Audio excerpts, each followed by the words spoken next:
নমস্কার বন্ধুরা, অ্যাক্সোসেজে আপনাদের সবাইকে স্বাগত জানাই। বন্ধুরা, আপনারা তো অলরেডি দেখেই নিয়েছেন থাম্বনেলে আজকের ভিডিওর বিষয়বস্তুটা কি। চলুন আজকে জেনে নেওয়া যাক 2026 সাল কেমন দেখাচ্ছে মকর রাশির জন্য। কি বড় পরিবর্তন এনে দিতে পারে, কি নেগেটিভ দেখাচ্ছে। কারণ দেখুন, আমি কেবল পজিটিভ বিষয় নিয়ে কথা বলবো সেটা তো হয় না। এখানে আমি সবই বলবো, নেগেটিভও বলবো, পজিটিভও বলবো, ট্রানজিট অনুযায়ী।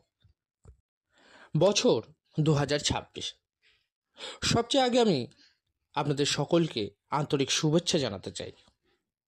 2026 সালটা আপনারা সুস্থ থাকুন, আনন্দে থাকুন, সুখে থাকুন এবং নিজের লক্ষ্য অর্জন করুন।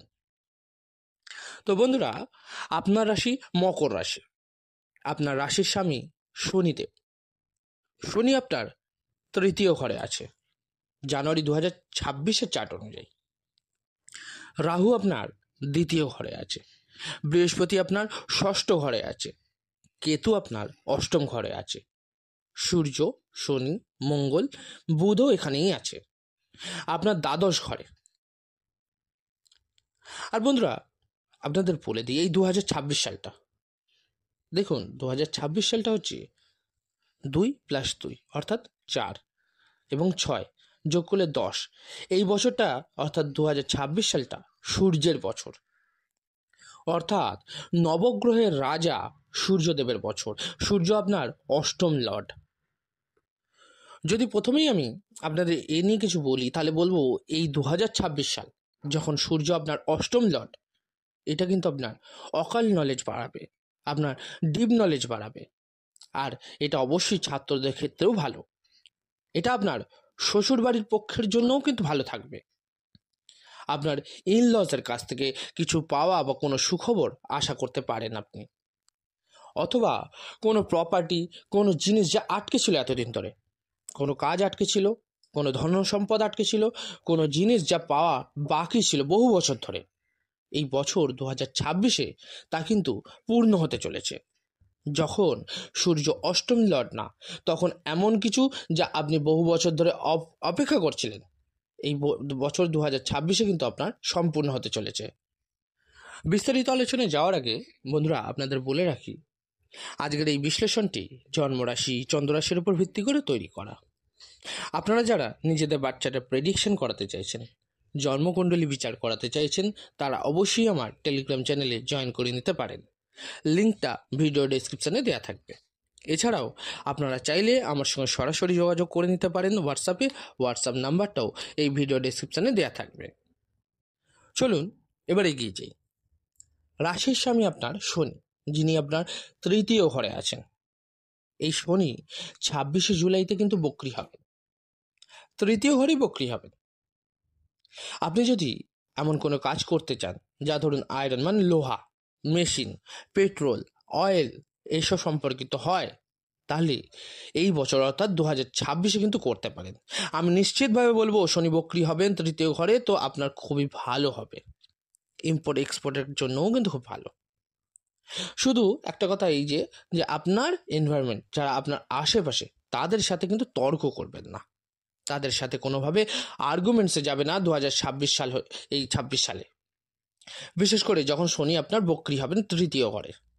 এর সাথে রাহুও দ্বিতীয় ঘরে থাকবে পুরো 5ই ডিসেম্বর পর্যন্ত। রাহুর কোনো পরিবর্তন নেই। রাহু দ্বিতীয় ঘরে এলেও কখনো কখনো আপনার বাক্যে অর্থাৎ আপনার কথাবার্তায় নিয়ন্ত্রণ থাকে না।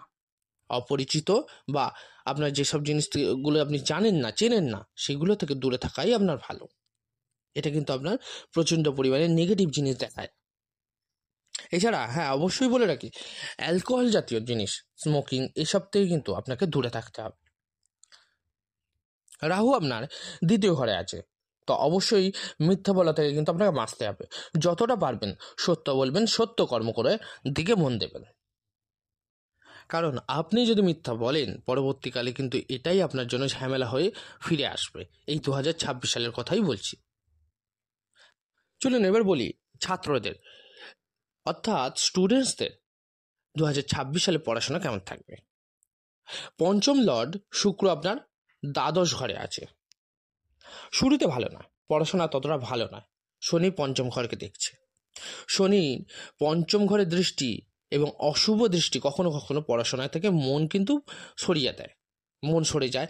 পড়াশোনার চেয়ে আপনার প্র্যাকটিক্যাল বিষয় বেশি ভাবতে হবে, পড়াশোনার চেয়ে কেরিয়ারের কথা ভাবতে হবে। পড়াশোনায় কিন্তু মন না লাগে, এই জিনিসগুলো আপনার মধ্যে হতে শুরু হবে। বছরটা এমন দেখাচ্ছে, আমি বলতে পারি যে আপনি জ্ঞান অর্জন করবেন ঠিকই, কিন্তু অকাল্ট বিষয়গুলো করবেন, ডিপ নলেজ করবেন। পড়াশোনার ক্ষেত্রে হয়তো ততটা মন থাকবে না। তবে হ্যাঁ, অবশ্যই আপনার হায়ার এডুকেশনের জন্য খুব ভালো দেখাচ্ছে, কিন্তু মাঝে মাঝে শনি পঞ্চম ঘরকে দেখবেন তো আপনাকে ডাইভার্ট করতে হবে, ডাইভার্ট করে দেবেন, আপনার মধ্যে একটা আলস্য ভাব নিয়ে আসবেন। বিশেষ করে 26শে জুলাই থেকে অক্টোবর পর্যন্ত যে সময়সীমাটা, এর মধ্যে কিন্তু পড়াশোনার জন্য একটু আপ ডাউন চলবেই চলবে। 26শে জুলাইয়ের আগে ঠিক আছে, অক্টোবরে মিড অক্টোবর আপনার আর তারপরেও কিন্তু ভালো হবে। তবে আরেকটা কথাও আপনাদের বলা প্রয়োজন যে সরকারি পরীক্ষার ক্ষেত্রে, অর্থাৎ গভর্নমেন্ট এক্সামের জন্য কিন্তু আপনার বছর 2026 কিন্তু ভালো যাবে। 14 জানুয়ারির পর খুব ভালো আছে। 14 জানুয়ারি সূর্য আসবে। চলুন এবার বলি আপনার ভাগ্য, বিবাহিত জীবন, কেরিয়ার নিয়ে। ভাগ্য নিয়ে বলছি কারণ আমি ভাগ্য বা লাককে অনেক কিছু মানি বন্ধুরা। কারণ কর্ম সবাই করে, কিন্তু ভাগ্য সাথ না দিলে কিন্তু সেই কর্মটা কর্ম হয়ে ওঠে না।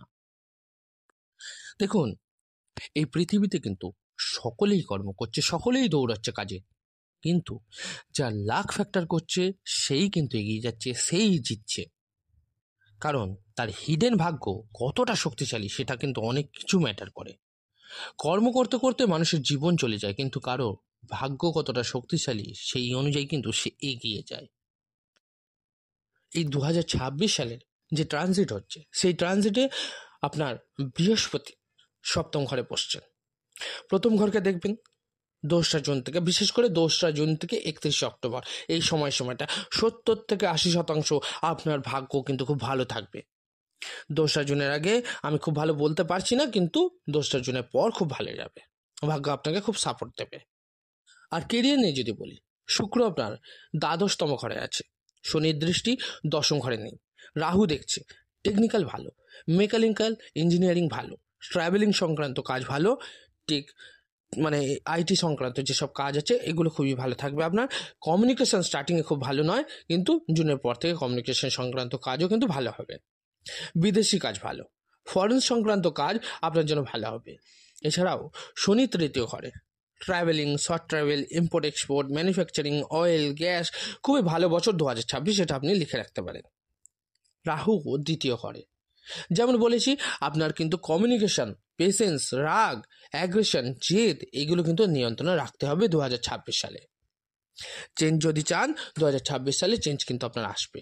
14 থেকে 15 এপ্রিল এর মধ্যে থেকে মোটামুটি ধরুন মিড আগস্ট অব্দি, এর মধ্যে চেঞ্জের সম্ভাবনা কিন্তু খুব ভালো। সূর্য একদম মিডিলে চলে আসবে। আর 14 এপ্রিল আসবে, তো দেখবেন এই মাসটা, অর্থাৎ 14 এপ্রিলে, এপ্রিল মাসটা, মে মাসটা, এপ্রিল আর মে, এই 14 এপ্রিল থেকে চেঞ্জ আপনার বাঁধা ধরা, প্রমোশন আছেই আছে, অ্যাচিভমেন্টের যোগ খুব ভালো। আর বৃহস্পতি উচ্চ, তাহলে কিন্তু আপনার সন্তানের যোগ, অ্যাচিভমেন্ট। 2রা জুনের পর কিন্তু আপনার কিছু নতুন ইচ্ছা পূর্ণ হতে পারে, নতুন কিছু কিনতে পারেন, বিবাহিত জীবন ভালো করার যোগ কিন্তু খুব ভালো। 2রা জুনের পর বিবাহের যোগ মকর রাশির জন্য খুবই ভালো। এটা দেখা যাচ্ছে যে বড় কিছু কিনতে পারেন, বড়দের, ভাই বোনেদের সাপোর্ট পাবেন। স্বাস্থ্যের কথা যদি বলি, কিছু ক্ষতি দেখাচ্ছে না। শুধু রাহু 2য় ঘরে এবং শনি 5ম, 9ম, দ্বাদশ দেখছেন, তাহলে digestion, liver, gastric acidity, sugar, diabetes, এই মেয়ের আগে এগুলোতে একটু সতর্কতা থাকতে হবে। মিষ্টি কম খাবেন, অবশ্যই চেষ্টা করুন মিষ্টি কম খাবার। সামান্য হেডেক হতে পারে, এর বাইরে কিচ্ছু না। তো চলুন আপনাদের এর প্রভাবকে আর একটু ভালোভাবে নেয়ার জন্য কি করতে হবে সেটা বলে দিই, মানে উপায় বলে দিই। শনির বীজ মন্ত্র অবশ্যই জপ করুন 108 বার প্রতিদিন। হনুমান চল্লিশা পাঠ করুন, উদিত সূর্যকে জল দান করুন, গায়ত্রী মন্ত্র পাঠ করুন। তো বন্ধুরা, কেমন লাগলো আজকের ভিডিওটা জানাতে কিন্তু ভুলবেন না, অবশ্যই কমেন্ট করে। ভালো লাগলে একটা লাইক করতে আর বন্ধুদের সঙ্গে শেয়ার করতে ভুলবেন না। আর যে সকল বন্ধুরা নতুন শুনছেন তারা অবশ্যই চ্যানেলটিকে সাবস্ক্রাইব করে নেবেন। ধন্যবাদ।